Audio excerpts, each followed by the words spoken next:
of the method of raising evil or familiar spirits by a circle, likewise the souls and shadows of the dead.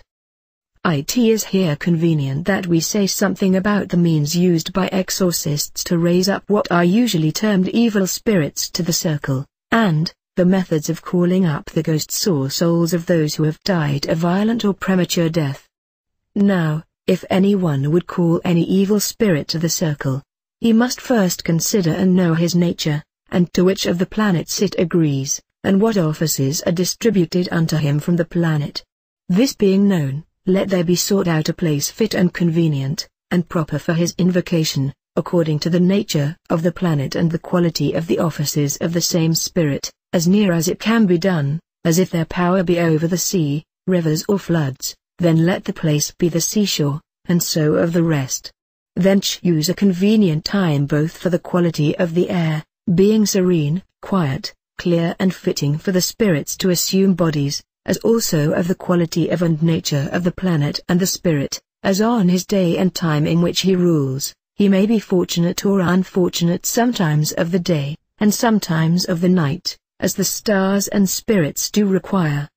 These things being judiciously considered, let the circle be made at the place elected, as well for the defense of the invocant as the confirmation of the spirit. And in the circle write the divine general names, and all those things which deal defense to us, and, with them, those divine names which do rule his planet, and the offices of the spirit himself. Likewise write therein the names of the good spirits which bear rule in the time you do this, and are able to bind and constrain that spirit which we intend to call. And if we will further strengthen and fortify our circle, we may add characters and pentacles agreeing to the work. Then also, if we will, we may either, within or without the circle, frame an angular figure with the inscription of such convenient numbers as are congruent amongst themselves to our work, which are to be known according to the manner of numbers and figures delivered in our first book. Further, we are to be provided with lights, perfumes,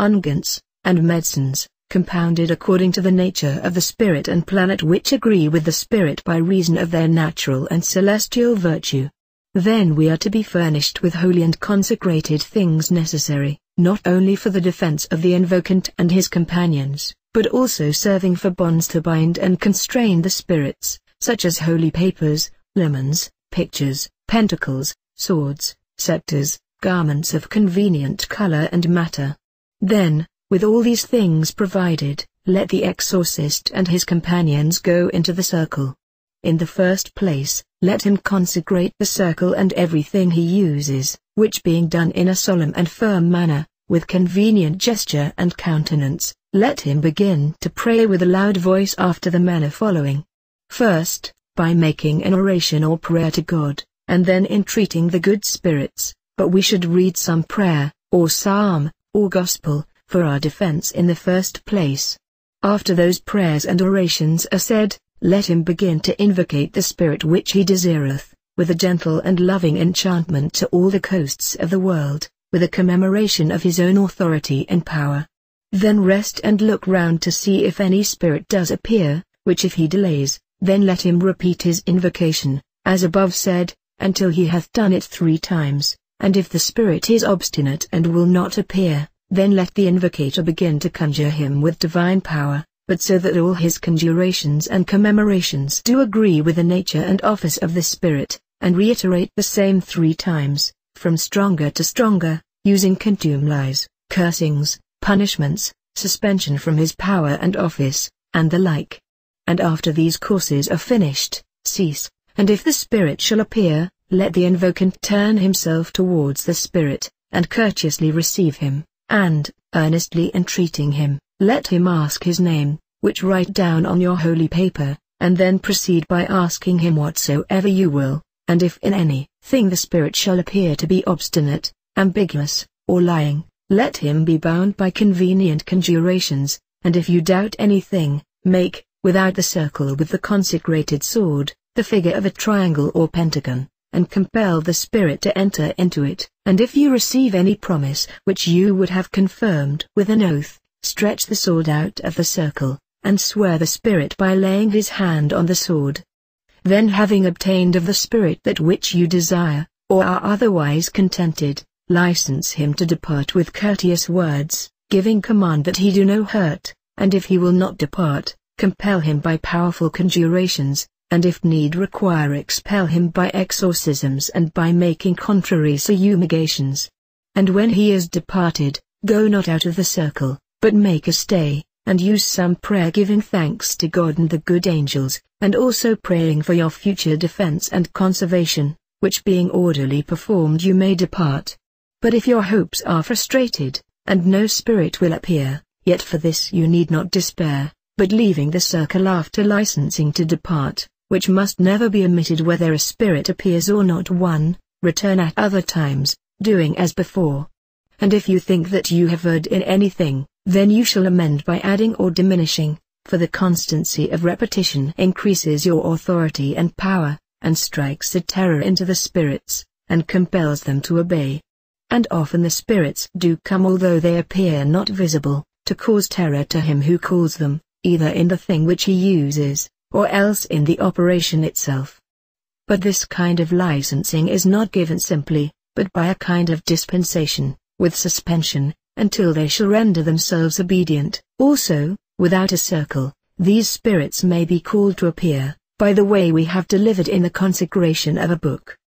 But when we intend to execute any effect wherein apparition is not needful, then that is to be done, by making and forming that which is to be to us an instrument, as whether it be an image, ring, character, table, writing, candle, sacrifice, or anything else, then the name of the spirit is to be written therein with his character, according to the exigency of the experiment, either by writing it with blood, or otherwise using a perfume agreeable to the spirit. Likewise we are often to make orations and prayers to God and the good angels before we invocate any evil spirit, conjuring him by divine power.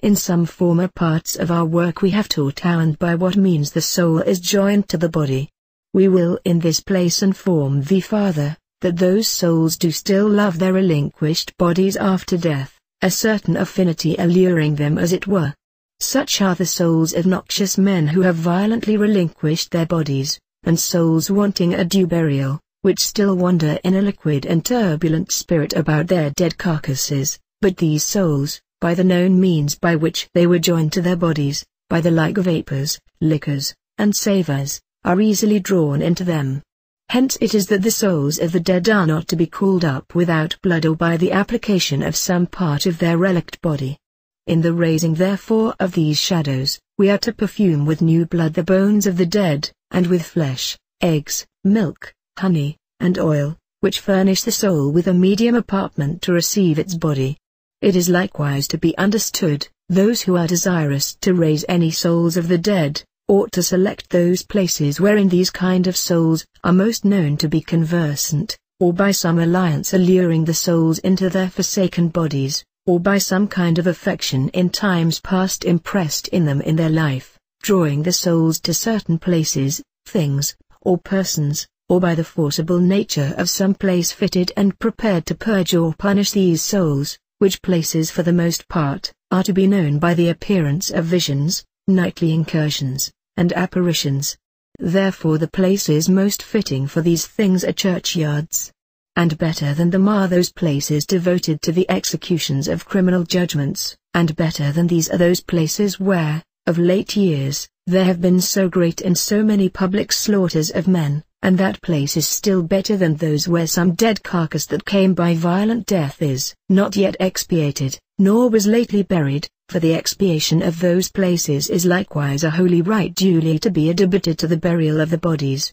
and often prohibits the soul returning to its body, and expels the same afar off to the place of judgment. And from hence it is that the souls of the dead are not easy to be raised up, except it be the souls of them whom we know to be evil, or to have perished by a violent death, and whose bodies do want the right of due burial. Now although we have spoken concerning such places of this kind, it will not be safe or commodious to go unto them, but it is requisite for us to take to whatsoever place is to be chosen some principal relict of the body, and therewith make a perfume in due manner, and to perform other competent rites. It is also to be known, that because the souls are certain spiritual lights, Therefore artificial lights framed out of certain competent things, compounded according to a true rule, with congruent inscriptions of names and seals, do very much avail to the raising up of departed souls. But those things which are now spoken of are not always sufficient to raise up souls, because of an extranatural portion of understanding and reason, which is above and known only to the heavenly destinies and their powers. We should therefore allure the said souls by supernatural and celestial powers duly administered, even by those things which do move the very harmony of the soul, as well imaginative as rational and intellectual, such as voices, songs, sounds, enchantments, and religious things, as prayers, conjurations, exorcisms, and other holy rites, which may commodiously be administered hereunto. End of Part Second.